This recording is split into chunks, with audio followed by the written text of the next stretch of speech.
Hey folks, just want to take a minute and give you the details of the announcement Mark made on Sunday, which was that we'll be doing a soft reopening of our church services, our worship, beginning on May the 17th at our normal time, 9:30 a.m. Let me tell you what we mean by a soft reopening. That's not the same as a grand opening, right? Grand opening, you pull out the streamers and the balloons and the marching band and the whole business. It's not happening. This is going to be very toned down. It's not going to be the kind of service we're used to at Central. It's going to be held with an abundance of caution, and I just want to kind of set the expectations for you when you get there. Maybe someday we get to something that's more like what we expect as normal, maybe. I hope that's the case. It's not going to be May 17th. May 17th is a day where we're going to get to have a service, but it'll have to be under some different circumstances. First question, who should be there?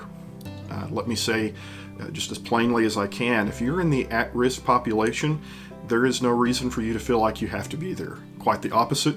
There is no shame whatsoever in you determining to take your safety and health seriously. We're going to that end, continue to produce the pre-recorded videos for streaming worship that we've been doing the last several weeks. We're going to keep doing that in addition to the live service for the next several weeks, so that if you choose for your own health to stay at home on Sundays, you're still going to have the same worship opportunity that you've had the last several weeks that you can see on Facebook or YouTube. So please understand, no shame in that whatsoever if that's what you determine you need to do for your safety, your safety of mind and well-being. What will be different about this particular service? First of all, there'll be no classes of any kind.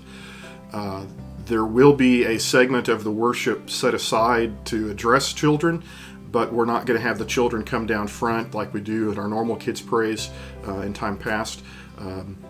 Everyone's going to need to be seated in family groups. We're going to mark off rows so that people have to sit every other row, so there's some social distance space. We're going to encourage you to stay something like 6 feet apart from other family groups, and we'll have to kind of figure that out the best we can. You may not get your spot that you're used to, but again, we're going to do what we can. We're not going to have any greeters.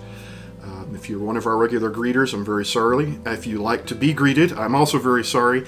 Folks are going to come in, and in fact, I would say there's really not going to be any Foyer time, any of that kind of fellowship and interaction out there. We're going to need to keep that to a minimum. When you come in, there'll be someone at the door by the auditorium with gloves to hand you an individual communion packet that you can then move in and take to an available seat in a pew that's available. And I'm sorry, but you're going to have to just kind of sit there and wait. There's not going to be a lot of time for us to do all the things we want to do, which is to run and hug each other and interact in that way. It's just going to be a little bit different. But we will be there. We'll have our worship.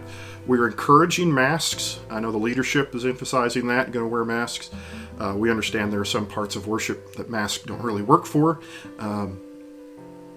Communing with a mask is probably a deal breaker, but we'll do what we can with masks to try to be as safe as we can within reason, and do other things like propping doors open so you don't have to touch door handles when you come in. We'd also encourage you not to kind of meander around the building and touch things. Sean's been doing a great job of sanitizing everything, and we'd like to keep it that way as much as possible. So come in, take some of the communion packet to hold on to for the appropriate moment during service. We'll give you instructions during the service on what to do with that. Have a seat, enjoy the worship such as it is. We're going to do the best we can with it. And then at the end, we'll dismiss by rows because we don't want a bottleneck of people all in the same aisle at the same time.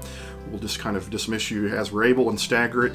And we're going to ask you to go ahead and leave and go out to your cars rather than, again, stay and hug and do all the things we'd like to do.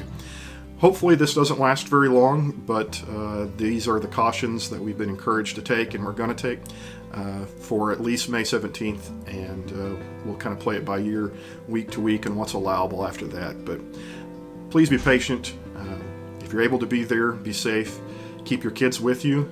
This isn't, again, a time to be running around the building and touching things. Come in, have a seat, and we'll do the best we can to worship.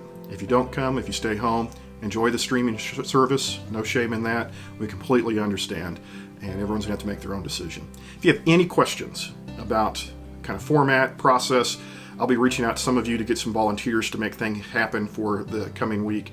But if you have any questions, feel free to reach out to me and communicate with me in any way, and I'll do the best I can to either answer your question or ask somebody who can answer your question, and we'll try to do this best we can. God bless, be patient, and keep the faith.